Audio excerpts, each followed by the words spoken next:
morning students.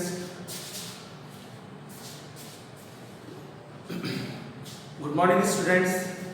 Today in this lecture we will start our chapter number 2 and the name of the chapter is Units and Measurement. It is the actually starting of our syllabus of physics for class 11th, and today we will discuss some topics related to units and measurement, that what is the need of measurement, why we use units, okay, different kinds of measurement and different kinds of units. So one by one we will start this theory. So first of all, write down the name of the chapter, and the heading is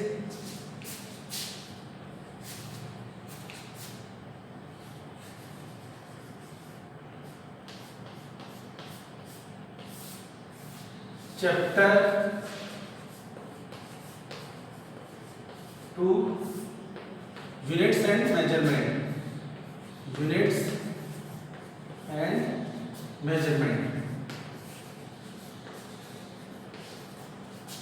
Units and Measurement. So write down the name of the chapter and we will start with this.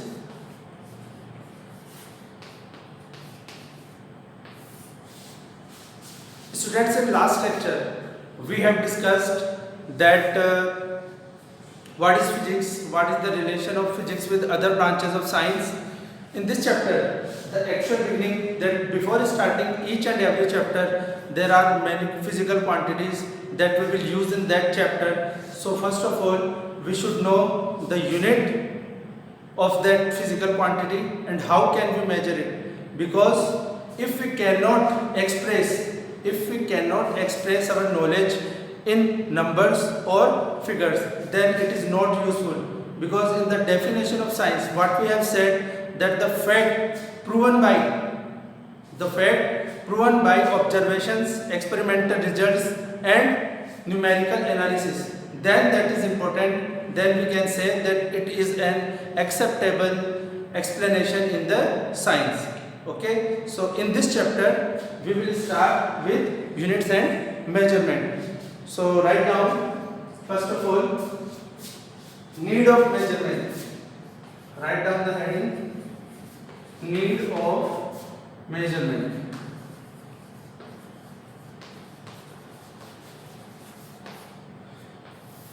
Need of measurement. So students, what is the basic need of measurements? क्यों हमें major करने के लिए हमें measurement की requirement ही क्या है, ठीक है? तो इसे हम एक एग्जांपल से समझते हैं कि जो मेजरमेंट है उसकी नीड हमें डे टू डे लाइफ में क्या है. एग्जांपल मैं आपके सामने लिखता हूं और फिर उस एग्जांपल से रिलेटेड वेरियस सिचुएशंस को हम डिस्कस करते हैं वन बाय वन. ओके, तो देखो एक एग्जांपल मैं आपके सामने लिख रहा हूं. एग्जांपल लिया मैंने एक free fall. Due to the gravitation of the mass or due to the gravitation of earth, if an object is falling towards the center of earth or the surface of earth, then हमें कई चीजें पता करनी हो सकती है. जैसे कि ऑब्जेक्ट को हमने जिस हाइट से गिराया है वो कितने टाइम के अंदर नीचे आके गिरेगा. ऑब्जेक्ट जब गिरेगा नीचे तो उसकी वेलोसिटी कितनी होगी, क्या वेलोसिटी बदलेगी या वेलोसिटी चेंज होगी. अगर वेलोसिटी कांस्टेंट होगी तो क्यों, और अगर चेंज होगी तो क्यों. क्या उसका एक्सेलरेशन कुछ होगा बॉडी का, होगा तो क्या वो चेंज हो रहा है या फिर वो कांस्टेंट है, वो भी हमें बताना पड़ेगा. ठीक है, तो हमने देखा कि अगर उस मोशन को हमें डिफाइन करना है, if we want to define that motion of free fall, then we will have to calculate various things. First of all we should know at which height we are dropping that object. किस height से गिरा रहे हैं, बहुत ऊपर से गिरा रहे हैं, नीचे से गिरा रहे हैं, किस हाइट से हमने ऑब्जेक्ट को गिराया है. The second one is eight which time the object will fall on the earth. किस टाइम पे जो ऑब्जेक्ट होगा कितना टाइम लगाएगा वो उस अर्थ की सरफेस पे आने में. ठीक है, जब ऑब्जेक्ट गिरेगा तो क्या उसकी वेलोसिटी बदलेगी या कांस्टेंट रहेगी. If the velocity, whether the velocity is change और it is constant. So that is, so for all these things we need some measurement. Okay, without measurement how can we define that what is the displacement, what is the time, what is the velocity? We cannot define. So from this example you can understand the requirement, you can understand the requirement of measurement. I will give you another example right now.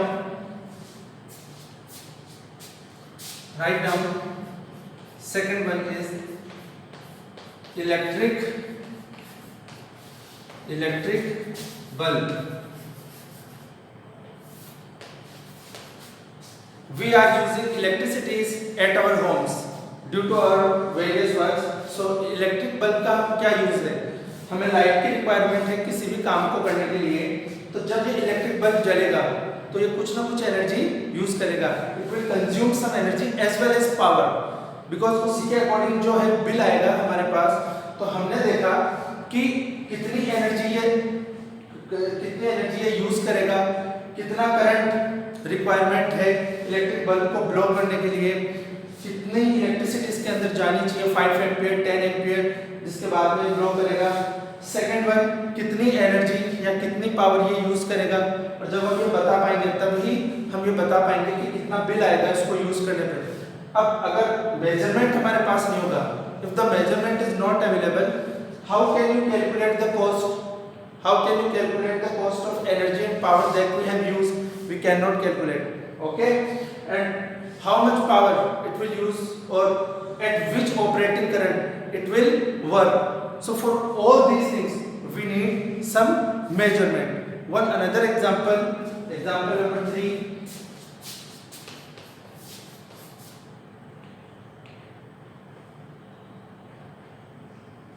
Example number 3 for temperature.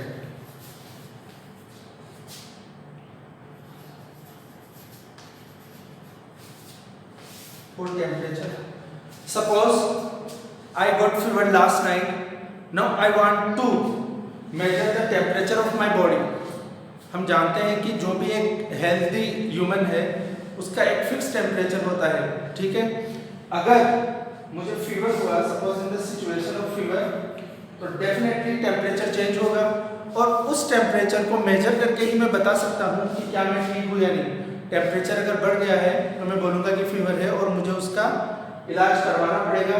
But the main thing is that for each and every situation we need measurement. Without measuring anything we can not define the values. The basic requirement in the past time, देखो measurement की basic requirement अब हम समझते हैं कि पहले के time पे जब हम किसी दुकान पे या किसी शॉप पे शॉपिंग करने जाते थे तो शॉपकीपर हमें कहता था कि आपको सपोज ये कपड़ा चाहिए तो कितना बड़ा कपड़ा चाहिए, तो हम कहते थे कि 1 हाथ या 2 हाथ जितना कपड़ा दे दीजिए. अब इस यूनिट को हम कैसे मेजर कर सकते हैं? या पहले के टाइम पे टाइम को कैलकुलेट करने के लिए हम पहर एक यूनिट बताते थे कि अभी 2 पहर हो रही है, दिन का 3रा पहर है, 4था पहर है. सब अपनी यूनिट्स को अलग अलग तरीके से यूज कर रहे थे. तो अब इस चीज़ को हम किस तरीके से डिफाइन करेंगे? अगर हम किसी से अगर कोई चीज़ हमने ली है और अगर हम उसका मास बताना चाहते थे तो हम बोलते थे कि ये 1 सेर गेहूँ है, ये 2 सेर गेहूँ है. तो हमने देखा हर जगह की लोकल यूनिट्स सब लोग यूज़ कर रहे थे. पर जैसे ही ग्लोबलाइजेशन हुआ तो हमने देखा कि एक जगह के इक्विपमेंट्स और एक जगह की डिवाइसेस दूसरी जगह पे जाने स्टार्ट हुई. अब अगर सब अपना अलग अलग मेजरमेंट यूज़ करेंगे, ठीक है, सब अपना अलग अलग मेजरमेंट यूज़ करेंगे, तब तो हम बता ही नहीं पाएंगे कि एक्चुअल उसकी यूनिट्स क्या है. और अगर मेजर ही नहीं कर पा रहे किसी चीज़ को तो हम उसकी प्राइस कैलकुलेट नहीं कर सकते, उसके बेसिस पे कोई रिजल्ट हम फाइंड आउट नहीं कर सकते. तो हमने देखा मेजरमेंट की बेसिक रिक्वायरमेंट तो है और हमें एक ऐसी यूनिट चाहिए जो सब जगह यूज़ होती हो. मतलब ऐसा ना हो कि किसी एक कॉन्टिनेंट में वो यूज़ हो रही है और दूसरी जगह पे हम उसे यूज़ नहीं कर पा रहे हैं. सब जगह वो यूनिट यूज़ होनी चाहिए. और बिना मेजरमेंट के, सपोज मेरे पास एक लकड़ी का स्केल है, ठीक है, स्केल पे कुछ भी लिखा हुआ नहीं है, सिर्फ आप ये मान लीजिए कि मेरे पास, या मान लीजिए कि स्टील रोड है, उस पर कुछ भी मेजरमेंट लिखा हुआ नहीं है अभी तक. अब मैं सपोज इस रूम की, जिस रूम में अभी मैं आपको पढ़ा रहा हूँ, इस रूम की मुझे लेंथ और ब्रेड्थ मेजर करनी हो, ठीक है, तो मैं कैसे मेजर करूँगा?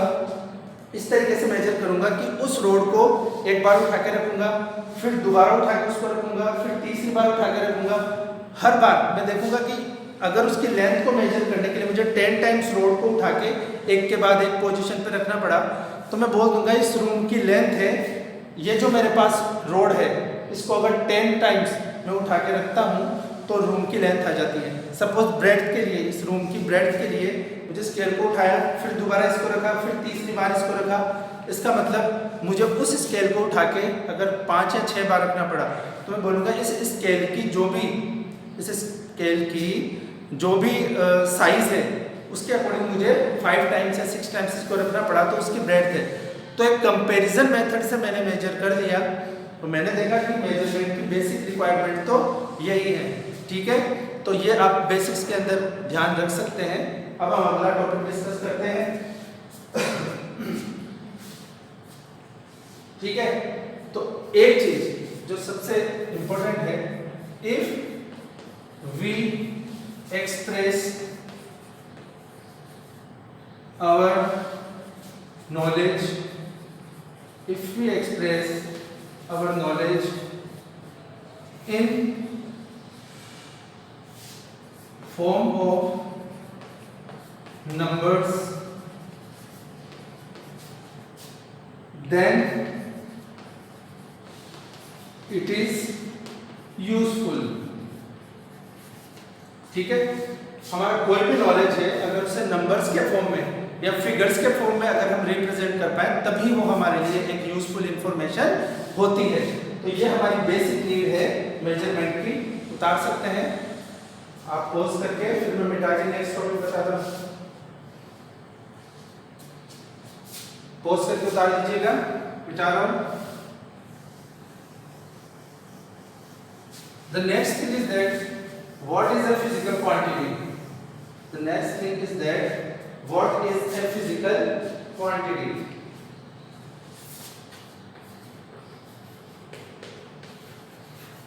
Physical quantity.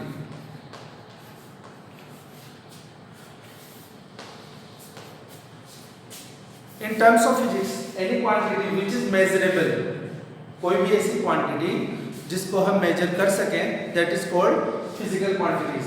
सपोज मुझे मेरी हाइट कंपेयर करनी है, मेरे से एक बड़ा है, ठीक है ना, मुझसे एक आदमी बड़ा है, एक छोटा है। अगर मुझे कंपेयर करना है तो मैं बोलूँगा ये मुझसे थोड़ा बड़ा है, या मैं बोलूँगा ये मुझसे थोड़ा छोटा है। तो ये जो हमने शब्द यूज़ किया कि थोड़ा बड़ा है, थोड़ा छोटा है, इसको मैं मेजर नहीं कर सकता, मुझे एक्यूरेट वैल्यू उसकी बतानी पड़ेगी। तो फिजिकल क्वांटिटीज़ फिजिक्स के अंदर वही क्वांटिटीज़ हैं जिनको हम मैथमेटिकली डिस्क्राइब कर सकें और जिनका हम मेजरमेंट ले सकें, जिनको हम मेजर नहीं कर सकते। जैसे कि फीलिंग्स को हम मेजर नहीं कर सकते। जैसे कि अगर मैं बोलूँ कि आज मैं बहुत खुश हूँ तो इस खुशी को मैं मेजर नहीं कर सकता। अगर मैं बोलूँ आज मैं बहुत दुखी हूँ, मैं बोलूँ आज मुझे बहुत गुस्सा आ रहा है, तो ये जो फीलिंग्स है इनको मेजर नहीं किया जा सकता। तो ये कभी भी एक फिजिकल क्वांटिटी नहीं बन सकती। फिजिक्स के अंदर फिजिकल क्वांटिटीज हम उन्हीं को बोलेंगे जिनको हम मेजर कर सकते हैं। ठीक है, तो आप लिख लीजिए इसकी डेफिनेशन के अंदर, all quantities in terms of which all quantities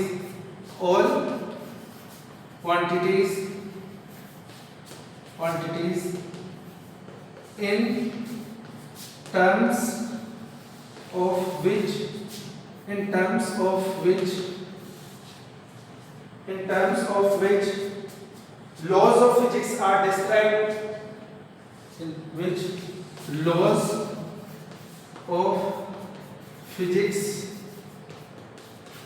are described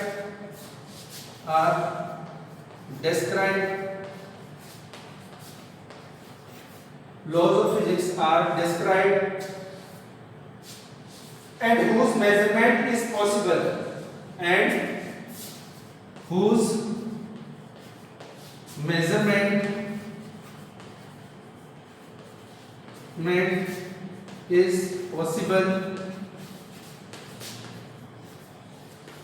called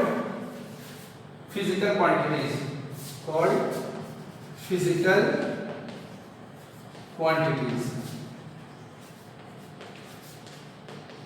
ठीक है। कोई भी क्वांटिटी जिसको हम फिजिक्स के फॉर्म में रिप्रेजेंट कर सके और जिनको हम मेजर कर सके, उन्हीं भी क्वांटिटीज को हम फिजिकल क्वांटिटीज बोलते हैं। उतार लीजिए definition.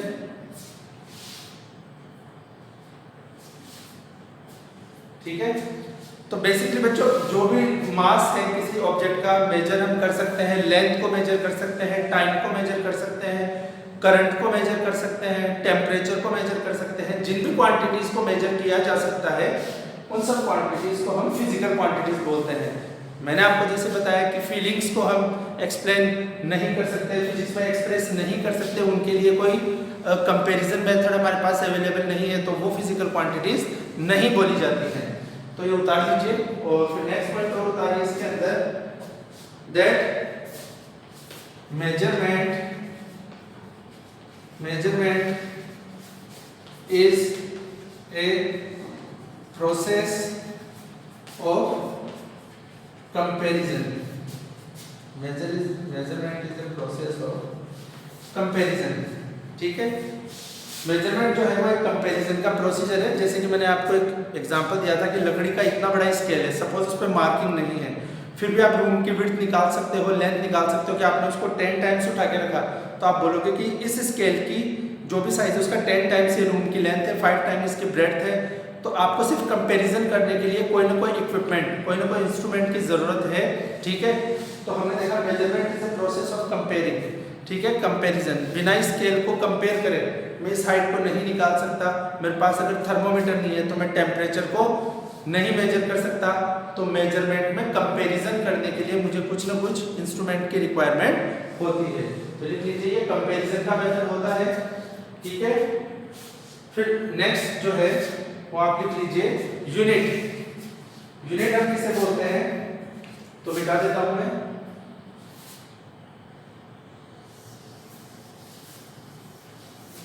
The next term is unit.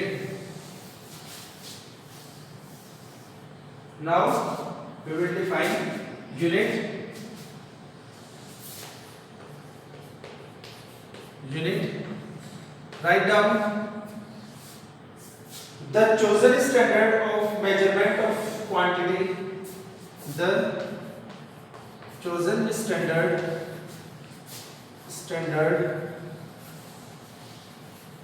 of measurement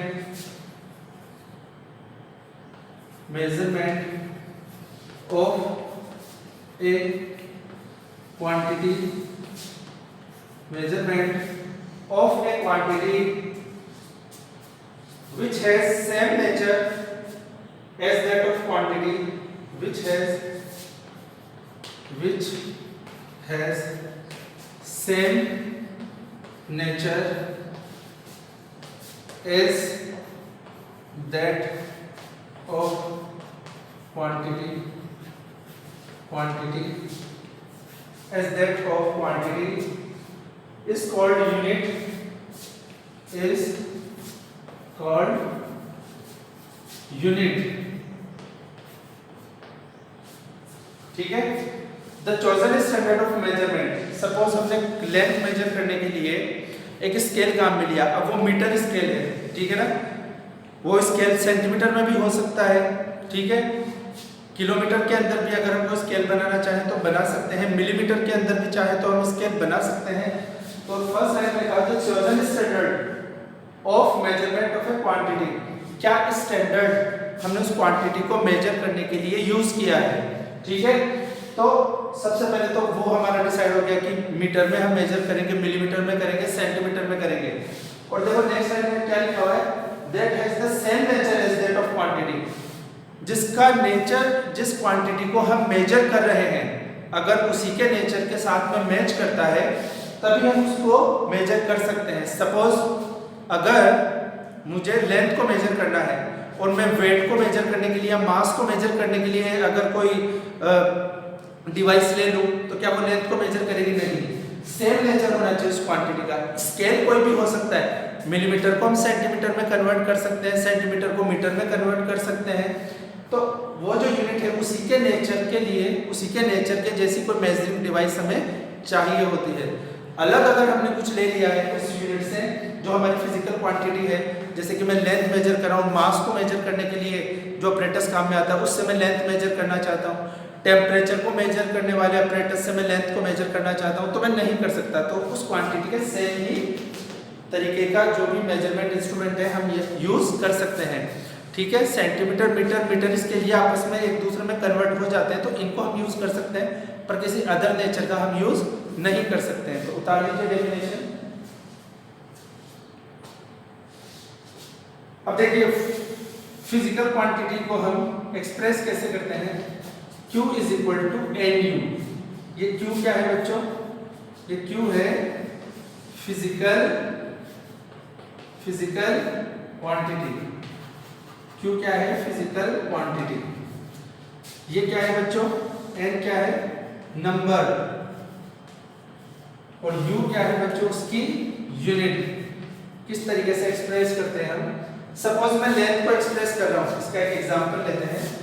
अगर मैं लेंथ को एक्सप्रेस कर रहा हूँ और मैंने लिखा length is equal to 3 meter, length is equal to 3 meter, तो ये L क्या हो गया, लेंथ, ये क्या हो गया, लेंथ, ये हो गई एक फिजिकल क्वांटिटी।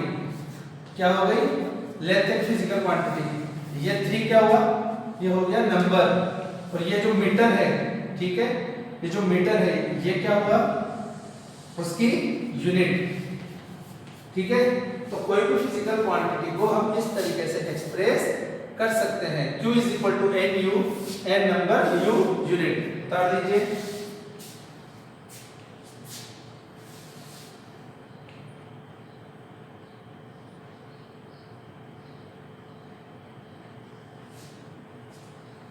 ठीक है, इसी रिलेशन को एक्सटेंड करते हुए हम ऐसे भी लिख सकते हैं बच्चों, इधर देखो, Q is equal to N1 U1 is equal to N2 U2।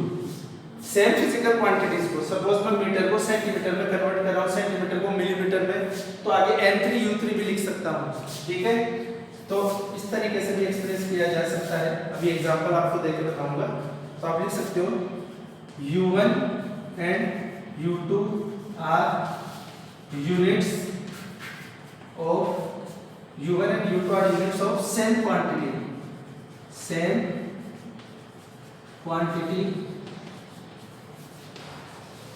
and N1 and N2 are their respective numbers. N1 and N2 are respective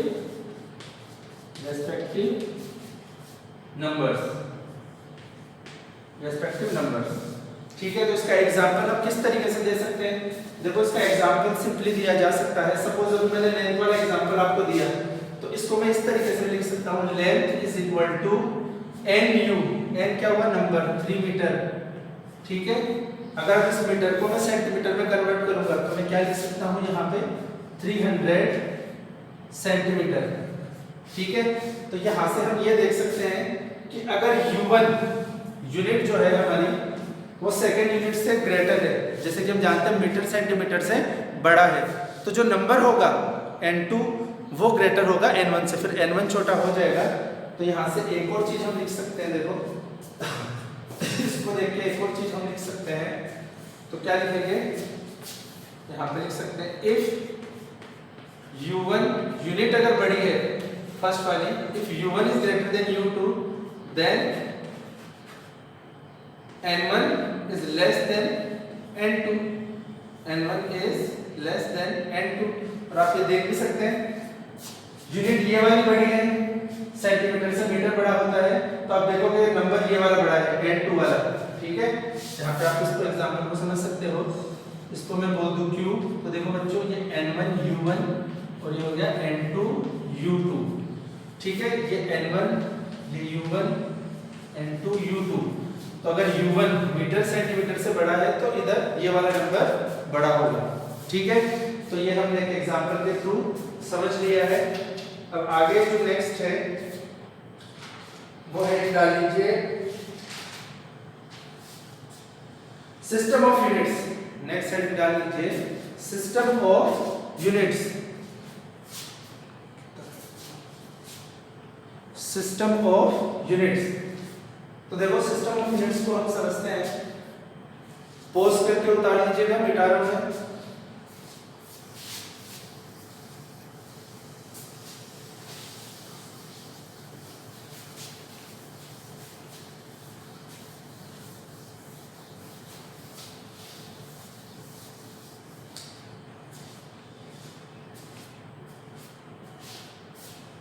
So write down system of units. Next topic is system of units.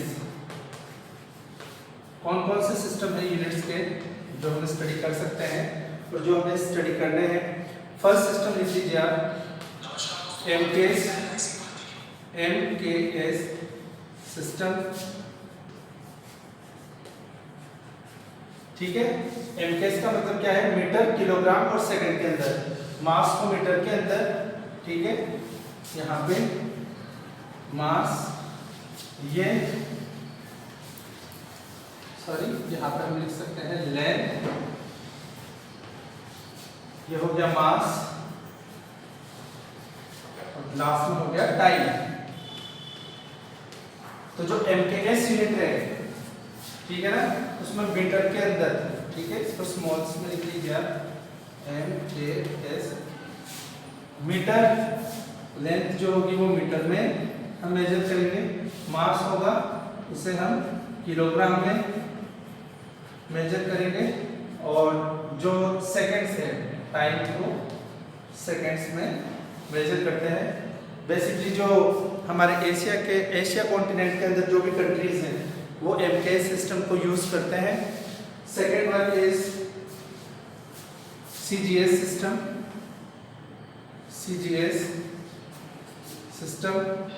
CGS system में क्या करते हैं बच्चों, जो length है वो centimetre में use करते हैं, सेंटीमीटर में। जो मास है उसे हम ग्राम्स में, और टाइम जो है वो तो सेकंड्स में ही यूज होगा। ठीक है, ये सिस्टम जो सीजीएस सिस्टम है ये बेसिकली फ्रांस के अंदर यूज किया जाता है, यूरोपियन कई कंट्रीज में इसको यूज करते हैं। Next one is number third FPS system. तो बच्चों इसके अंदर जो लेंथ है उसको फुट में, और वेट जो है, मास है, उसे पाउंड में, और जो टाइम है उसे तो हम सेकंड्स में ही मेजर करते हैं। ठीक है, फुट, पाउंड, सेकंड्स। तो ये बेसिकली हम यूरोपियन जो हमारी कंट्री है जैसे कि इंग्लैंड है, ठीक है ना, ब्रिटेन के अंदर इस एफपीएस फुट पाउंड सेकंड को यूज किया जाता है, इस सिस्टम को। और फिर आपने देखा कि जब सब लोग अलग अलग टाइप के सिस्टम ऑफ यूनिट्स को यूज कर रहे हैं तो कई बार ऐसा होगा कि डिफिकल्टी आएगी हमारे सामने। ये डिफिकल्टी आएगी कि हम बता नहीं पाएंगे इसके अंदर कि एफपीएस सिस्टम, सीजीएस सिस्टम और जो एमकेएस सिस्टम में बने हुए ऑब्जेक्ट्स हैं, इंस्ट्रूमेंट्स हैं, अगर वो एक कंट्री से बाहर बेचे या खरीदे जाते हैं। हम जानते हैं ग्लोबलाइजेशन का टाइम है। अब इस ग्लोबलाइजेशन के ज़माने में एक जगह का प्रोडक्ट दूसरी जगह पे यूज़ होता है। अब सब अपने अपने सिस्टम ऑफ यूनिट्स यूज़ करेंगे तो ये जो हमारा प्रोसीजर होगा मेजर करने का काफ़ी कॉम्प्लेक्स हो जाएगा।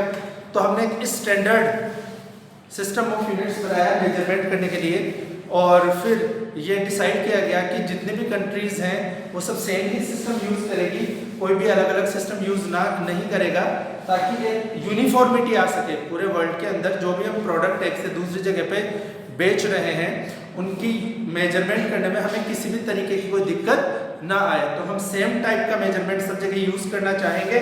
तो हमने फिर लास्ट में एक सिस्टम बनाया जो कि हम फिजिक्स के अंदर पढ़ेंगे भी, 9th 10th के अंदर भी आपने ऐसा यूनिट्स का नाम सुना होगा। ठीक है, और वो ही हम इसके अंदर आगे भी पढ़ेंगे। और ये हमारी एसआई सिस्टम। ठीक है, एसआई की फुल फॉर्म क्या है, सिस्टम इंटरनेशनल। ठीक है, सिस्टम इंटरनेशनल मतलब इंटरनेशनल सिस्टम पे जो भी यूनिट्स यूज की जाएगी। तो बेसिकली हमें ऐसा यूनिट्स को स्टडी करना होगा क्लास 11th के अंदर। ठीक है, और इसके अंदर एसआई सिस्टम के अंदर कुछ फंडामेंटल क्वांटिटीज को डिफाइन किया गया और फिर बताया गया कि इन फंडामेंटल क्वांटिटीज से आप कुछ भी डिराइव कर सकते हो। ठीक है, तो एसआई सिस्टम है, कौन कौन सी फंडामेंटल क्वांटिटीज एसआई सिस्टम के अंदर यूज होगी, मास, लेंथ, टाइम, और इनके अलावा भी कौन सी फंडामेंटल यूनिट्स डिफाइन की गई वो हम देखेंगे। ये उतार लीजिए आप।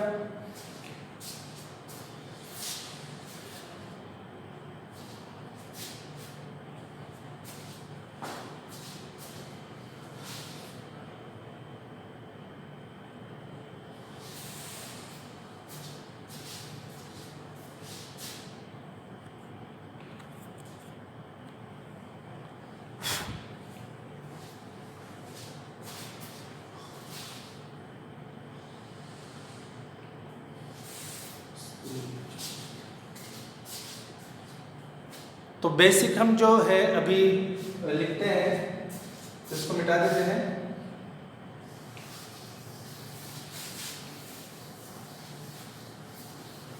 Write down the next heading, which is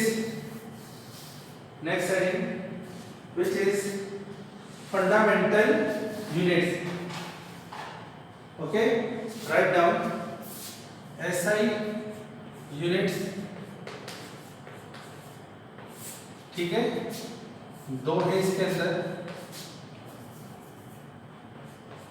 fundamental units,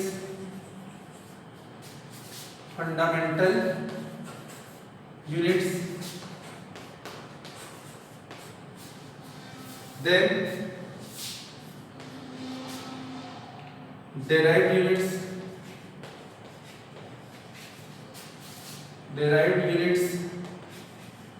and the last one is supplementary units.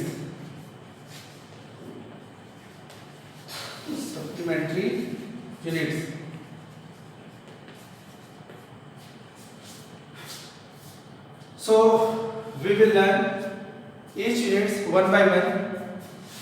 So there are 7 fundamental quantities, rest all are derived units, and for measuring the angle we have used 2 supplementary units, which is radian for 2D angle and steradian for 3D angle.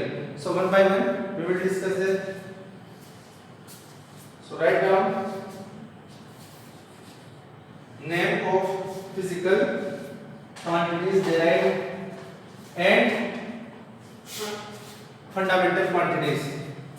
Okay, here we write down fundamental quantities. कौन कौन सी है बच्चों? हमारे पास है, यहाँ पे हम एक टेबल बना लेते हैं, तो लिख लीजिए quantity,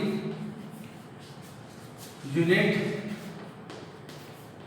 and symbol. Okay, so we are learning fundamental quantities. There are 7 fundamental quantities. First one is mass, unit is kilogram, SI unit is kilogram and symbol is m. Second one length,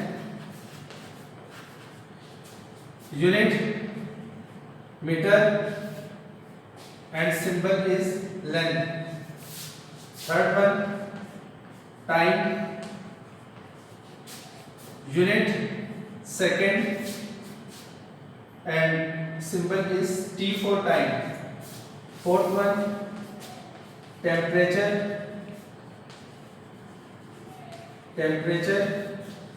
unit Kelvin, symbol is also Kelvin. After starting 3 quantities, for the rest of the 4 quantities the unit and symbols are same. Fifth one is electric current,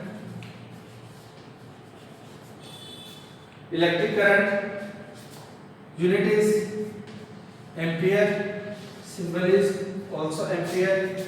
Sixth one luminous intensity, symbol candela, unit is candela and symbol is also CD. And the last one is amount of substance,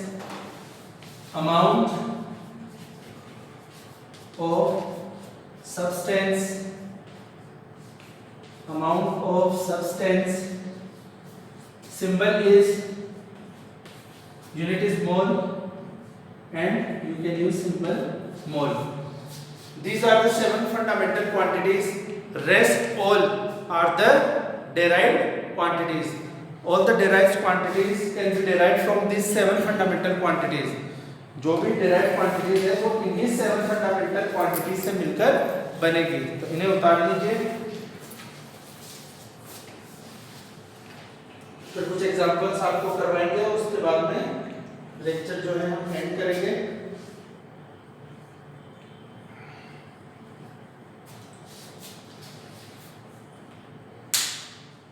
अब next हम derived quantities की study कर लेते हैं। Derived quantities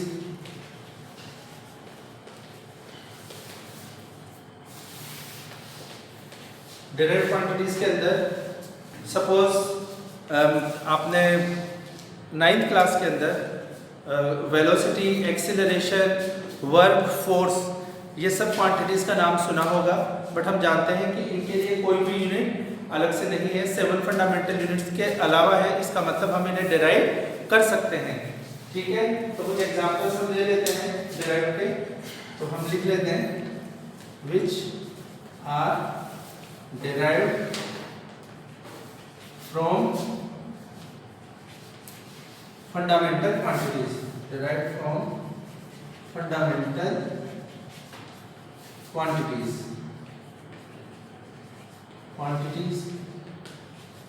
suppose first example हम लेते हैं। हमने देखा वेलोसिटी, फॉर्मूला क्या होगा इसका, डिस्प्लेसमेंट अपॉन टाइम। डिस्प्लेसमेंट क्या होगा, कोई भी ऑब्जेक्ट जितनी डिस्टेंस को ट्रेवल कर चुका है तो डिस्प्लेसमेंट, तो डिस्टेंस को हम किस में मेजर करते हैं, मीटर के अंदर, टाइम को सेकंड के अंदर, तो इसकी यूनिट बन गई मीटर पर सेकंड। अब हम देखते हैं मीटर और सेकंड फंडामेंटल क्वांटिटीज में है और ये फंडामेंटल क्वांटिटीज से ही हमने डिराइव किया है। ठीक है, नेक्स्ट इसके अंदर अगर हम देखें second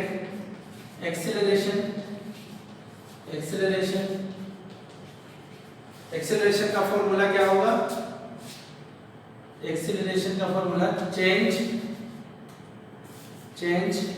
in velocity upon time, change in velocity upon time. तो हमने देखा वेलोसिटी के लिए हमने क्या लिखा, मीटर पर सेकंड, और टाइम के लिए a4 सेकंड आ जाएगा। तो हम लिखेंगे वेलोसिटी के लिए पहले हमने डिराइव किया है मीटर पर सेकंड, 1 सेकंड और है यहाँ पे, तो ये हो जाएगा मीटर पर सेकंड स्क्वायर। ठीक है, ये एक और एग्जांपल हमने देखा। एक दो और मैं आपको बता देता हूँ, फिर बाकी जब हम लेक्चर में डिस्कस करेंगे तब 1 बाय 1 आएगा। तो नेक्स्ट जो है वो है फोर्स एंड वर्क, ये हम और फाइंड आउट कर लेते हैं। So next one is third force formula, mass into acceleration. Okay, तो मास के लिए हम क्या यूज करते हैं, किलोग्राम। मास के लिए कौन सी यूनिट हम यूज करते हैं, किलोग्राम। या आपने मास देखा होगा फंडामेंटल क्वांटिटीज के अंदर। एक्सेलरेशन हमने देखा, अभी हमने डिराइव किया था मीटर पर सेकंड स्क्वायर, तो हम लिख देंगे मीटर पर सेकंड स्क्वायर, लिखा हुआ है मीटर पर सेकंड स्क्वायर। और इसी को हम बोलते हैं बच्चों न्यूटन, ऐसा यूनिट है इसकी न्यूटन। ठीक है, इतना बड़ा हमें बार बार ना लिखना पड़े, तो साइंटिस्ट के नाम पे हमने इसकी यूनिट बना ली न्यूटन। एक और हम निकालते हैं लास्ट, वो है वर्क की। वर्क का फॉर्मूला क्या होगा, force into displacement, force into displacement. Force के लिए तो अभी हमने निकाला न्यूटन, फोर्स की ऐसा यूनिट हमने अभी निकाली, इसको हमने बोला न्यूटन इनटू डिस्प्लेसमेंट तो फंडामेंटल क्वांटिटी है जिसको मीटर में हम यूज करते हैं, हम लिख देंगे मीटर। तो यूनिट क्या बन गई इसकी, newton into meter. Force into displacement newton into meter. Okay, और एक और फॉर्मूला अगर आपने देखा होगा, एनर्जी का भी सेम ही होगा। और पावर का फॉर्मूला क्या होता है बच्चों, work upon time, work upon time, work की यूनिट। ठीक है, इस न्यूटन इनटू मीटर को हम क्या बोलते हैं, ऐसा यूनिट को, इसको हम बोलते हैं बच्चों जूल, कैपिटल जैसे इसको डिनोट करते हैं, ठीक है। न्यूटन इंटू मीटर वर्क, इसको हम बोलते हैं ऐसा unit joule, newton into meter को।